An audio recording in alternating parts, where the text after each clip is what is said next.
dia! Começa agora o programa Fórum 11h30, neste sábado, 16 de janeiro de 2021. Eu sou Drida Lorenzo. Eu sou Renato. Ai, que tal? Hoje, sábado, eu ainda estou empolgado com a vitória do meu Santos, sabe, Drida? Sei. Como esse programa é gravado, então a gente está aqui no dia seguinte da humilhante derrota do Boca Juniors para o Santos glorioso da Vila Belmiro. E hoje a gente... Feliz, né? Feliz. Pô, infeliz, eu tô que nem pinto no lixo. E como todos os sábados, a gente traz sempre uma entrevista gravada com alguma liderança, uma personalidade. Hoje a gente tem o prazer de entrevistar o deputado federal pelo PSOL do Rio de Janeiro, Marcelo Freixo, que já vai entrar aqui conosco, já vou subir aqui nos nossos estúdios virtuais. Olá, Freixo, bom dia, tudo bem? Bom dia, Adri, bom dia, Renato, bom dia a todos que nos assistem. Que bom estar com vocês nesses tempos tumultuados para renovar a esperança. Obrigado pelo convite. Obrigada a você pela participação aqui conosco. Renato já queria começar, né, com a primeira pergunta, Rovai. O Freixo soltou uma nota essa semana, né, falando sobre a eleição da Câmara, uma nota bastante assertiva, e ele tem tido uma posição firme na defesa de que é preciso derrotar o Bolsonaro, né, tentando, inclusive, convencer o seu partido a fazer parte desse bloco de apoio à candidatura do Baleia Rossi. Ele explica isso com muitos detalhes, né, por as diferenças que existem com esse projeto, mas a necessidade de se agir numa frente ampla, pelo menos no parlamento. Freixo, eu queria que você abrisse, então, esse nosso programa de sábado e falando um pouco sobre isso. Bom, Renato, é importante a gente começar por esse tema.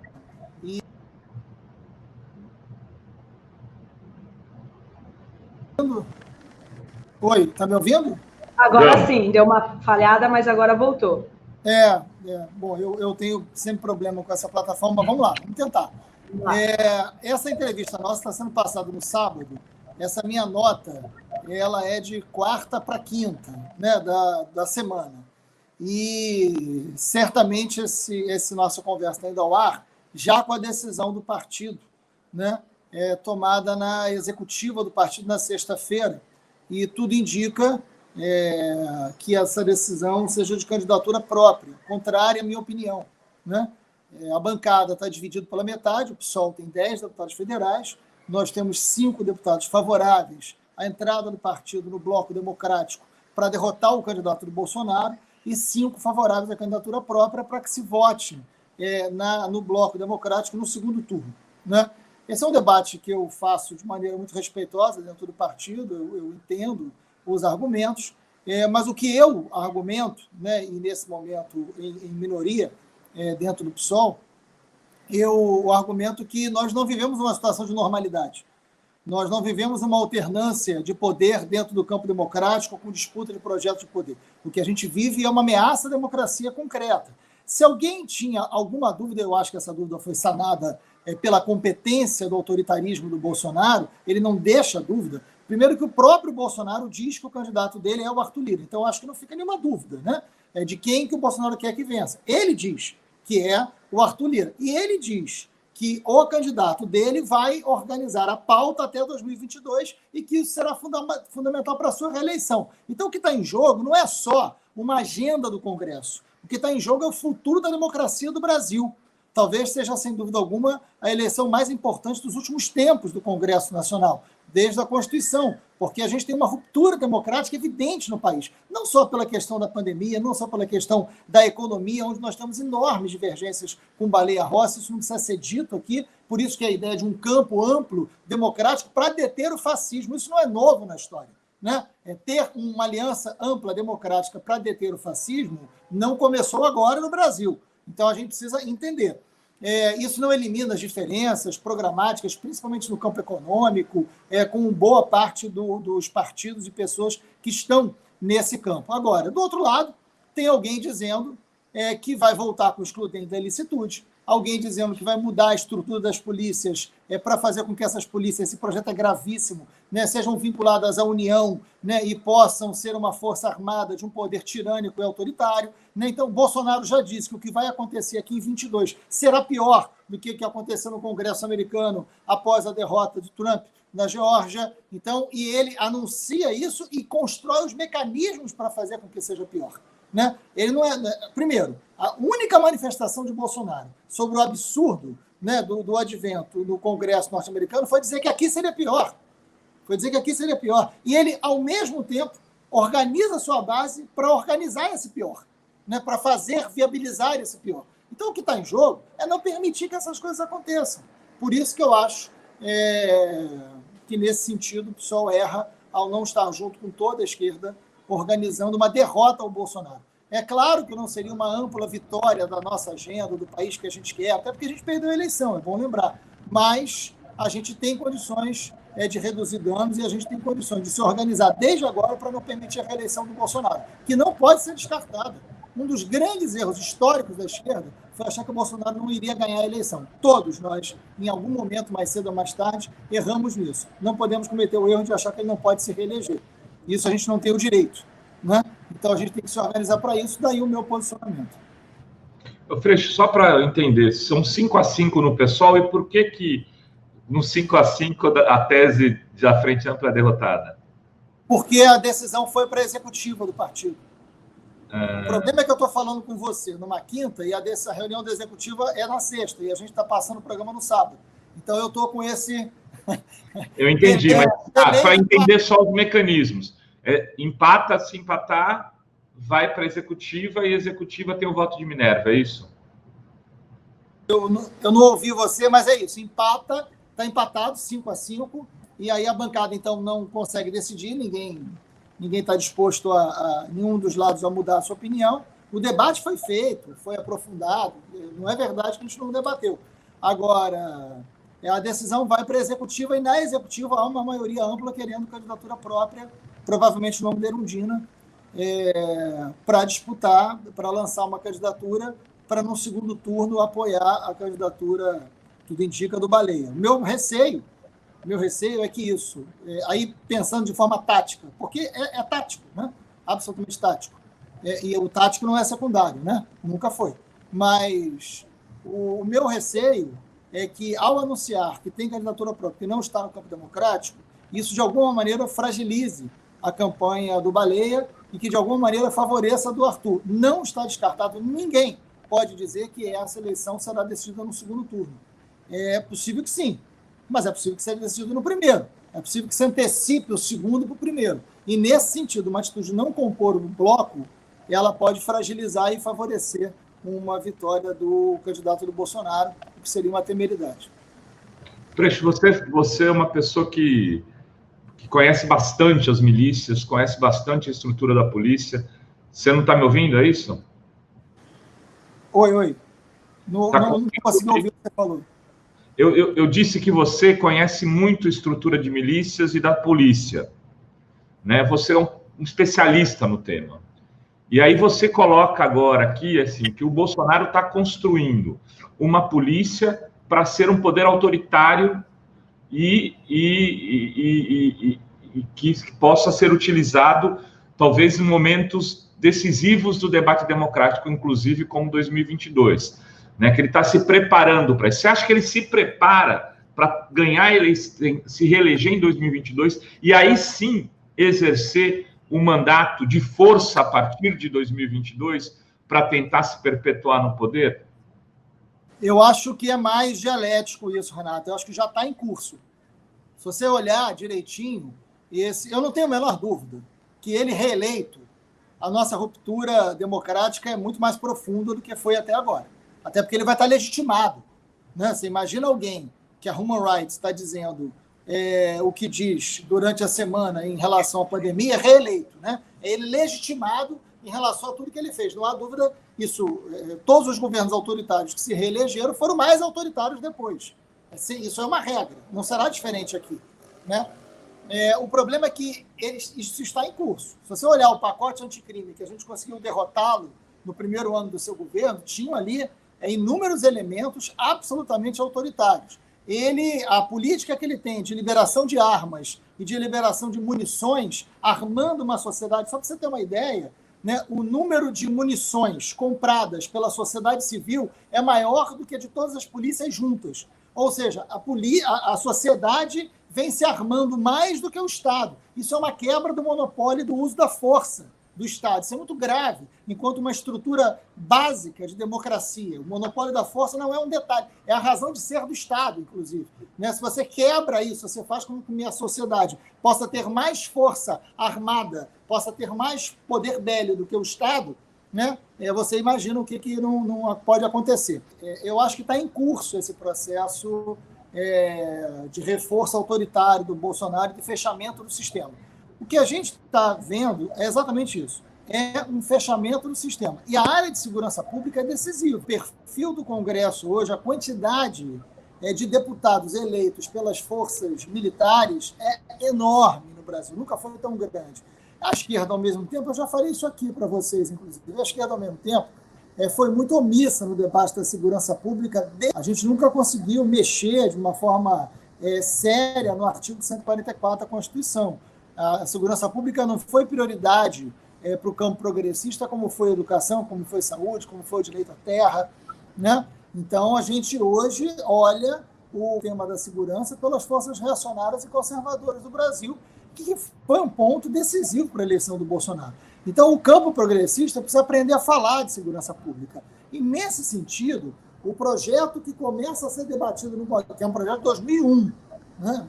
Quando ele começa a ser debatido, ele tem como relator hoje o capitão Augusto, não é à toa o capitão Augusto ser o relator, ele é o presidente da bancada da Bala, que tem mais de 200 deputados, a bancada da Bala é a maior bancada da casa, né?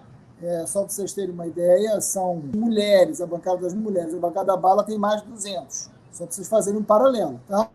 É uma força política muito grande, a bancada da Bala é bolsonarista, né?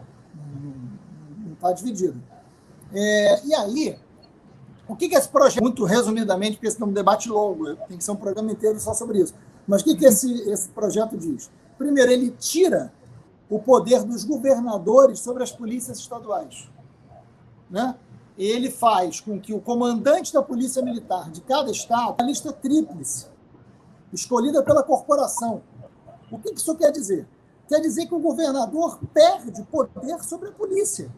Deixa de ser uma polícia do Estado, deixa de ser uma polícia que atende aos interesses públicos de políticas públicas para a polícia. Ou seja, é como você dizer que a polícia pertence à polícia e não à sociedade que elege o governador. Isso é muito grave. Isso é muito grave. O discurso enganoso que se faz é: vamos tirar a interferência política das polícias. Não é eleito pelo povo, né? E é eleito, inclusive, para organizar uma política de segurança nos estados, como é eleito para organizar uma política de saúde, uma política de educação, uma política de moradia, de transporte. Você não pode tirar a segurança como se ela não fosse necessária uma política pública pelo povo. Então, você dizer que a segurança pública pertence às forças policiais é criar um embrião autoritário dos mais graves da nossa história. É um retrocesso em relação ao retrocesso que foi a própria Constituição de 88, que foi uma das áreas que nós avançamos quase nada. Então, ele tira, como todo o debate que a gente acumulou até agora, da ideia de desmilitarizar, de ter uma polícia mais controlada, uma polícia de comunidade mais próxima, isso acaba, isso é radical, né? Isso encerra todos os avanços que nós temos. Ele cria um delegado geral, que é da Polícia Civil, que, para ser exonerado, tem que passar pela Assembleia Legislativa, ou seja, ele dá poder de polícia ao parlamento, que é grave, né? Ele fragiliza completamente o governo do Estado, a política estadual. União, requisitar e ter ingerência em casos de necessidade de lei e ordem sobre as polícias militares estaduais, que é tudo que o Bolsonaro quer. Vamos lembrar o que aconteceu no Ceará. Vamos lembrar o que aconteceu no Ceará, o motim da polícia, a greve, e o líder dali foi ao segundo turno e quase ganhou a eleição popular no debate de uma violência, até pelo desespero da população. Um outro ponto grave, a segurança privada. Todo mundo sabe, né, o número de agentes da segurança privada, que é uma segurança armada, né? O número de agentes da segurança privada é 4 vezes maior do que o da segurança pública.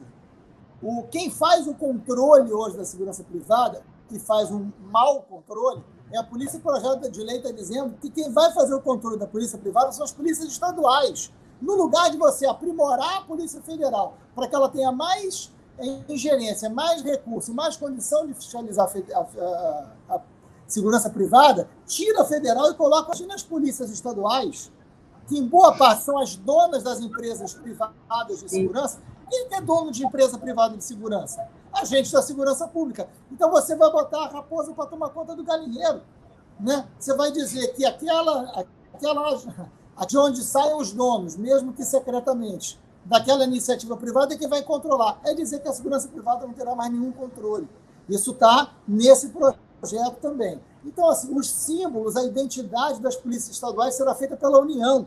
É uma ingerência total, representa, Dri, a bolsonarização das polícias militares e polícia civil.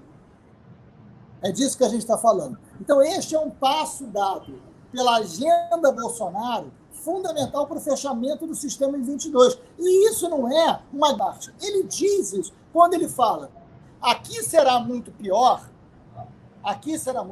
do que foi nos Estados Unidos. Ele está dizendo o seguinte: nós vamos fazer a mesma coisa, nós não vamos aceitar a derrota. E por que é pior? Porque não vai ter instituição policial do lado dele. Esse é o elemento pior. Não tem instituição para garantir a democracia, porque a instituição que tem arma na mão, que garante o monopólio da força, está na mão do presidente. É uma guarda pretoriana, né? Então, é muito grave o que está em jogo na área de segurança pública. E, inclusive, até o César Maia, né, gravou um vídeo essa semana alertando e comparando com o Chile, até por essa questão do Bolsonaro tá se aproximando, né, das polícias, vai em todos os eventos de formatura. Como que você vê isso? O Tasso Gereissati também falou disso. Também, né? Ele usa, inclusive, esse exemplo. Fala, não, eu fui governador do Ceará há um tempão e não lembro de presidente ir a qualquer tipo de evento ligado à polícia, ninguém. Agora, no meu Ceará, ele aparece todo o tempo para fazer formatura de pracinha. Mas você acha que ele está fazendo isso por uma tara que ele tem pelas fardas? Não. Né? Independente se isso é verdade ou não. Não. Na verdade, o que Bolsonaro faz é um projeto de poder que passa pelo monopólio, quebrar o monopólio do Estado e criar um monopólio privado, político e ideológico sobre as forças policiais. Se você lembrar o que aconteceu no Ceará, que foi um motim que paralisou uma capital bolsonarista, dos deputados ligados à segurança pública, estavam todos lá, mesmo que não era do Ceará. Estavam todos lá. Aquilo foi absolutamente orquestrado como um balão de ensaio fundamental, que é o que eles estão programando para 22. A gente precisa entender que, se nós tivermos um golpe, talvez eles não... Há um grande debate entre colunistas, articulistas, pensadores, de qual o papel do Exército, das Forças Armadas. E pouco a gente está olhando o papel das polícias estaduais. O que a gente precisa estar atento é o quanto as forças estaduais, muito motivadas por uma ideologização do Bolsonaro, e a gente sabe que isso tem apelo popular, porque a segurança pública é um tema gravíssimo das cidades, as cidades precisam responder, elas precisam ser lugares mais seguros, e a esquerda abriu muito mão desse debate, o Bolsonaro não, ele joga com o medo da população, o medo sempre foi um instrumento dos poderes autoritários, o medo sempre foi um combustível dos poderes autoritários, não é diferente com o Bolsonaro. Agora, ele está institucionalmente operando para que as polícias sejam base do seu poder totalitário depois de 22. Então, assim, tem um golpe sendo claramente orquestrado institucionalmente. Então, não digam depois que nós não sabíamos, né? Porque isso vai passar em forma de lei. Então, a gente precisa... Sobre os carabineiros lá do Chile, que foram fundamentais no golpe do Allende. É fundamental que o Tasso Gereissati fale. É muito importante que os setores falem com a gente. O depoimento do César Maia, que foi exilado no Chile, aliás, onde nasceu o deputado Rodrigo Maia, inclusive, por causa do exílio do César, o exemplo do Chile é muito vivo e muito pertinente. Isso está certo, César Maia. É importante falar sobre isso. É importante que outras lideranças da esquerda, do centro, lideranças liberais falem, porque a pauta da democracia ela não pode ser uma pauta só da esquerda, porque ela não é. A pauta da democracia é o lugar para onde a gente vai fazer o embate, mas tem que existir uma base democrática. É isso que está ameaçado no Brasil hoje. E está ameaçado muito na área da segurança. A área da segurança é onde Bolsonaro quer, pela área de segurança que ele quer viabilizar um poder mais autoritário. E pode não ser com as Forças Armadas. Na verdade, ele parece que está construindo uma polícia miliciana, né? Ele está transformando, unificando as polícias com as milícias. É a minha interpretação à distância, que não é de especialista. Eu não sei se dá para dizer. Porque, na verdade, assim, é um pouco isso e um pouco pior. Porque, na verdade, a experiência das milícias, que é uma experiência muito do Rio de Janeiro, mas já começa a se alastrar por vários outros lugares, é o interesse privado e o público se misturando. Eu sempre conceituei as milícias como uma mistura do crime, polícia e política. Né? É uma mistura do crime, polícia e política. Quando essas coisas não se separam, vem desse lugar. Né? Se você pegar... O Bolsonaro não o Bolsonaro está longe de ser um outsider, como ele tentou se vender. Tentou não, ele conseguiu se vender e ganha uma eleição dizendo que não estava na política. Mas ele está muito longe de ser um outsider. Né? O Bolsonaro está há 30 anos no poder, tem corrupção até a goela, né? Mas, enfim, ele é um cara que sempre circulou pelo crime no Rio de Janeiro, sempre. Né? E daí, se o Flávio Bolsonaro escapar da cadeia, é um milagre. A tendência é que seja preso. Né? Agora, os graves de corrupção orquestradas por um miliciano, né? Que é o Queiroz. Então, assim, as campanhas de Bolsonaro sempre foram feitas em áreas de milícia. O Adriano da Nóbrega, que era um grande miliciano, matador, violento, que foi morto ano passado. A sua família, nomeada e lotada no gabinete do Flávio, tinha homenagens. Tem várias homenagens feitas pela família Bolsonaro a diversos milicianos que hoje estão presos e condenados por serem de milícia. O Bolsonaro defendeu a legalização das milícias. Então, assim, Bolsonaro sempre foi identificância política policial. Sempre defendeu o grupo de extermínio. Ele defendeu o grupo de extermínio dentro do parlamento. Não é um segredo que eu estou revelando. Né? Quando houve uma denúncia muito grande de uma violência policial da Bahia, o Bolsonaro deu uma declaração dizendo: venham para o Rio de Janeiro que são bem-vindos. Ele é bem-vindo. Ele disse isso. Então, esse é o presidente da República que a gente tem. Ele precisa ser detido. Né? A gente precisa entender a importância e a centralidade do debate da segurança na ruptura democrática. Ninguém faz ruptura democrática com discurso. Né? A ruptura democrática... E se a gente não debater instrumentos de proteção do Estado, a gente vai pagar um preço muito alto. Eu queria... Pode falar. Vai. Não. Eu queria perguntar como que já que a gente está falando muito do Rio de Janeiro, né, o Bolsonaro do Rio, como você viu a derrota do Bolsonaro nessas eleições com o Crivella?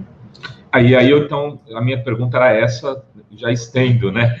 Você se arrepende de não ter sido candidato a prefeito, Freixo? Porque depois a conjuntura se abriu de um outro jeito. Teve uma mudança de conjuntura, né? Que inclusive levou o Boulos ao segundo turno, teve uma votação muito boa em São Paulo, e eu aqui do meu cantinho tenho certeza que você estaria no segundo turno nessa eleição no Rio de Janeiro. Eu hoje tenho muito mais convicção de que a decisão de não ter sido candidato foi acertada do que eu tive na época da tomada da decisão. Por quê? Não fazia sentido. Eu já disputei a eleição majoritária 2 vezes no Rio de Janeiro, 2012 e 2016. Em 2012, a gente chegou a 28% dos votos. Não teve segundo turno, porque o terceiro colocado, que por acaso foi o Rodrigo Maia, teve uma votação muito abaixo do que a gente esperava. E em 2016, nós fomos para o segundo turno, terminamos com 42%. Essa eleição, ela é uma eleição que tinha que unificar o campo da esquerda para a gente ter chance de vitória. Eu não podia entrar numa eleição com o objetivo apenas de chegar no segundo turno. Né? Não fazia sentido no Rio de Janeiro. Depois de tudo que a gente construiu, a gente tem uma eleição para chegar no segundo turno e esse é o grande objetivo.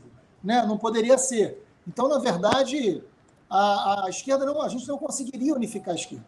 Né? O PSB e o PDT não viriam no primeiro turno com a gente. Isso levaria um risco de não estar no segundo turno, mas era difícil, era provável que a gente fosse para o segundo turno, você tem razão nisso. Mas, se eu chegasse no segundo turno com o Eduardo Paes, o que ia acontecer? E eu disse isso para o Eduardo Paes. Né? Então, eu posso falar isso aqui abertamente. Se eu chegasse no segundo turno com o Eduardo Paes, seria um outro Eduardo Paes. né? E ele admitiu isso. O Eduardo Paes faria aliança com o Crivella e com o Bolsonaro para me derrotar. E ele teria chance de me derrotar aliado ao Bolsonaro. Então, hoje, resgatando a pergunta da Adri, né, foi muito importante o Bolsonaro ter perdido a eleição no Rio de Janeiro estando com o Crivella. Mas se eu fosse para o segundo turno com o Eduardo Paes, o Bolsonaro poderia ter sido vitorioso com o Eduardo Paes. E o Eduardo Paes estaria fazendo uma prefeitura hoje aliada ao Malafaia e ao Bolsonaro, né? Então, o que eu estou dizendo aqui, eu disse para o Eduardo, né? E quando ele falou assim, não, eu tenho que te agradecer. Eu falei, não, você não tem que me agradecer porque eu não fiz nada por você. Eu fiz pelo Rio de Janeiro, né? Porque a esquerda estaria dividida, estaria fragmentada e haveria uma chance no segundo turno, fruto do que é o Rio de Janeiro, porque o Rio não é São Paulo. Eu escrevi um artigo sobre isso, eu vou mandar para vocês, dizendo que o Rio tem que ser refundado, porque o Covas e o Boulos disputavam quem ia governar a cidade. O Paes e o Crivella disputam quem vai governar parte da cidade. 1 em cada 3 cariocas vive em área que quem domina não é o Estado. 1 em cada 3. A situação das milícias, do tráfico e a própria relação de determinadas lideranças evangélicas com a cidade do Rio é completamente diferente do Rio de qualquer outra capital. De qualquer outra capital. Não é à toa que um prefeito como Crivella é difícil de se eleger em outros lugares, né? Então, assim, tem uma correlação de forças aqui com o mundo subterrâneo, que ou a gente refunda o Rio de Janeiro, a partir de uma política, inclusive, nacional, que olhe para o Rio de Janeiro e entenda isso, ou é difícil. Então, assim, eu poderia ter uma candidatura, teria uma candidatura forte, mas poderia ser uma candidatura que dividisse ainda mais a esquerda, o que eu jamais vou querer fazer, e poderia ser uma candidatura que levasse a uma derrota para uma extrema-direita, o que seria muito ruim para a cidade. Então, acho que não era hora de eu pensar em mim, ou pensar numa grande projeção de segundo turno, e depois a cidade está pior do que já está no momento de hoje. Então, acho que foi acertar. Foi difícil, foi duro, eu queria ter disputado, mas eu, olhando hoje para o Rio de Janeiro, eu acho que foi acertado, sim. Freixo, e como é que você está vendo o 22? Você é um líder do PSOL e você imagina que o PSOL, por exemplo, agora já teria que estar sentando com o PT, com o PCdoB, com o PDT, com o PSB, pelo menos construindo essa frente de esquerda e centro-esquerda, tentando construir um bloco, pelo menos nesse campo, para depois poder avançar para outros segmentos? Eu não tenho a menor dúvida disso, defendo isso abertamente, e este debate da Câmara, esse debate da presidência da Câmara, é um pouco desse debate também. Eu conversei muito com o Guilherme Boulos, com quem eu tenho uma relação excelente. O Guilherme tem um olhar muito parecido com o nosso, de que é necessária essa unidade, e é bom que ele pense assim, porque ele teve uma eleição muito significativa em São Paulo, e por ser em São Paulo, nacionaliza, né, muito.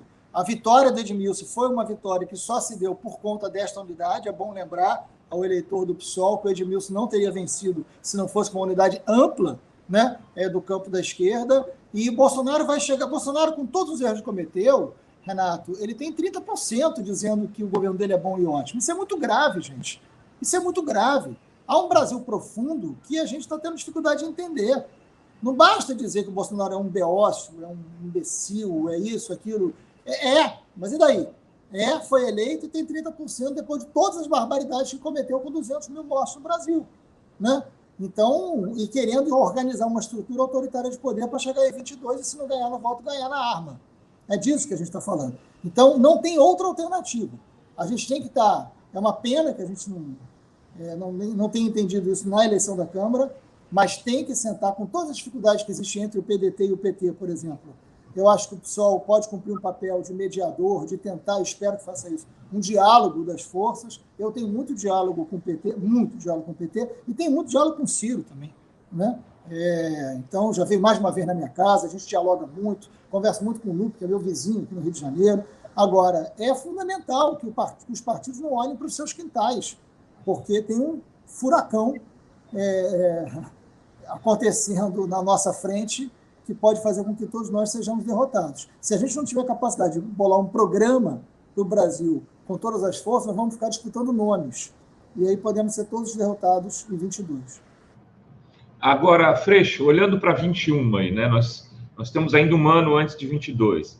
A conjuntura mudou para o bolsonarismo, né? O Trump está prestes a sofrer um impeachment, já tem senadores republicanos dizendo que podem mudar de posição e empichá-lo. A crise econômica parece que se aprofunda. Nós temos aí fechamento da Ford, Sony, Ioki, demissões no Banco do Brasil. O Bolsonaro mesmo parece que está querendo demitir agora o presidente do Banco do Brasil por conta disso. Talvez no sábado já tenha sido demitido.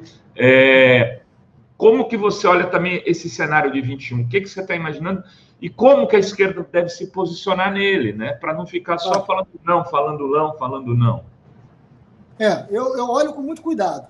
Eu não tenho a euforia de alguns, né? Talvez por eu ser flamenguista, nesse momento, a euforia não é a melhor coisa que nos fez do ano passado para esse ano. Mas a euforia pode nos provocar frustrações. Mas o que acontece? Eu olho, assim, primeiro que é óbvio, o impeachment do Trump é uma resposta institucional muito importante para o planeta, né? Eu acho que a violência arquitetada ali pelo Trump com os extremistas é muito grave. A resposta do impeachment é uma resposta institucional muito importante que baliza o mundo em relação a esse debate dos limites do poder e da democracia. Isso vale para o Brasil, vale para a Europa, vale para tudo quanto é lugar. O mundo inteiro está de olho nisso. Então, é muito significativo o processo do impeachment. Mas, ao mesmo tempo, eu vi alguns posicionamentos da Mônica de Bolle e de outras pessoas que entendem que o que aconteceu no Congresso, ao mesmo tempo da derrota do Trump na Geórgia, poderia ser visto como suspiros finais de uma extrema-direita. Eu tenho muita dúvida e muita cautela na hora de olhar desta maneira. Eu entendo essa avaliação, acho que ela é muito coerente, eu acho que a vitória da Geórgia não pode ser secundarizada, é verdade, não é qualquer lugar, não é qualquer vitória. Sem dúvida que há elementos de desespero, mas eu acho que está longe de ser um processo final da extrema-direita.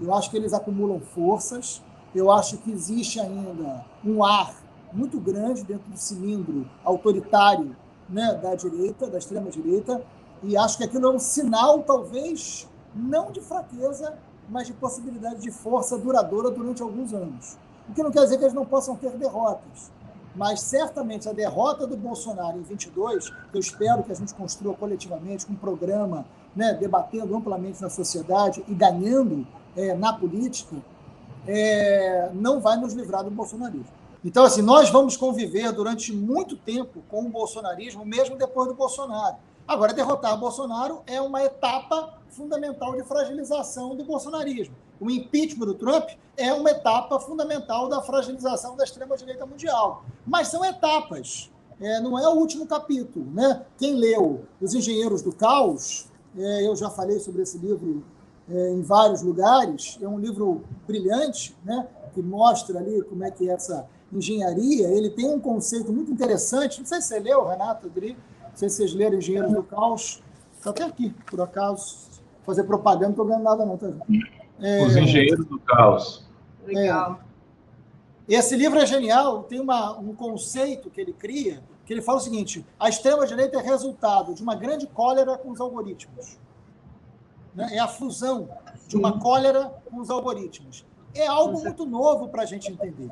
Né? E há elementos muito significativos, como, por exemplo, uma outra afirmação dele que eu achei muito curiosa. Ele disse o seguinte: a verdade não corresponde, estou falando aí para dois jornalistas que eu respeito muito, né? A verdade não tem mais correlação com o fato. A verdade é um espaço para o meu conforto. Isso eu achei muito interessante nas disputas narrativas que estão longe de serem só simbólicas no caso do Bolsonaro. Só para você ter vou contar um exemplo. Eu tenho um grande amigo que é repórter, que é comentarista na Globo News, e saiu o Eduardo Bolsonaro ou o Flávio, eu não sei qual imbecil que falou, mas um deles disse o seguinte: Rodrigo Maia se filiou ao PSOL. Está vendo como ele se comporta? Vocês viram esse tweet? Eu vi esse tweet, né? Então, aí esse amigo meu chegou para fazer a Globo News de manhã, aí um operador de câmera chegou para ele e falou assim: vocês vão comentar que o Rodrigo Maia se filiou ao PSOL? Achando que era verdade. Mas então, isso é muito sério, gente. porque assim, é uma enxurrada de informações que circulam, principalmente pela questão do Zap. Eu estava conversando com um amigo meu que é de Londres, isso é uma coisa muito do Brasil, né? Essa lógica do Zap, né, do WhatsApp, é uma lógica de uma comunicação de massa. O Zap é uma comunicação de massa, e uma comunicação de massa que trabalha com bolhas que vão trabalhando a verdade enquanto um espaço de conforto e vão criando um universo de entendimento que afeta diretamente o resultado político. Isso é combustível muito forte para o fascismo. Então, nós temos que ter uma política de comunicação que possa estar de acordo com a complexidade das comunicações hoje no mundo. Né? Não é só um bom programa eleitoral, não é disso que a gente está falando. A gente está falando de uma comunicação permanente. Qual é a nossa capacidade de diálogo com os evangélicos? Cada vez maiores nas periferias. Como é que você vai poder dizer que você vai ter projeto popular se você não dialoga com os evangélicos, se você tem preconceito? Parte grande da esquerda tem preconceito com o evangélico. Então, tem preconceito com o povo. Né? Então, é isso que eu estou... Então, assim, tem muitos desafios e eu acho que, diante dessa grandeza de desafios, não cabe cada partido ficar olhando para o seu quintal para ver quem elege mais deputado. Perfeito. Muito bom, Marcelo Freixo, muito bom, sempre muito bom conversar contigo, né? Clareza de opiniões, e quero te agradecer por estar aqui, e lhe já desejando atrasadamente aqui um feliz ano novo de 2021, né? Afinal, nós estamos começando o ano, que esse ano seja um pouco mais alvissareiro que o ano que passou, né? Olha, primeiro eu queria agradecer muito, Dri, Renato, assim, pelo convite. É um prazer sempre muito grande dialogar com vocês, porque quando a gente fala num lugar que você consegue desenvolver e pensar junto, você amadurece também o que você está pensando, porque a gente está vivendo num turbilhão permanente de coisas, né? Não tem mais separação do hoje, ontem e amanhã, né? Um negócio muito, muito forte que a gente está vivendo. Então, é um prazer imenso sempre conversar com vocês. E eu queria, assim, eu estou mergulhado em muitas leituras aqui nesse período de recesso, mais ou menos, e tem um livro que eu estou terminando, e é um livro que eu acho que é muito fundamental para que todos leiam, para entender o Rio de Janeiro e para entender um pouco de onde vem Bolsonaro, que é um livro do Bruno Paes Manso, que é A República das Milícias. Né? É do Bruno Paes Manso, A República das Milícias, Os Esquadrões da Morte, a Era Bolsonaro. Eu acho que isso que a gente comentou muito aqui sobre o que é milícia, o que é a segurança pública. Claro que eu estou falando de um Rio de Janeiro que não é esse do cartão postal, né? Eu estou falando de um Rio de Janeiro profundo, onde essa maioria de cariocas vive e que está muito longe de um cartão postal. Mas é importante que as pessoas conheçam, porque esse Rio de Janeiro profundo chegou na presidência da República e nos ameaça. Né? Obrigado, gente. Obrigadão, Freixo. Valeu. Bom fim de semana para ti. Para todos que nos acompanharam também. Bom fim de semana para todos que estão nos assistindo. Exatamente. E amanhã, meio-dia, Boteco da Fórum aqui no canal, e a gente volta na segunda-feira. Um beijo.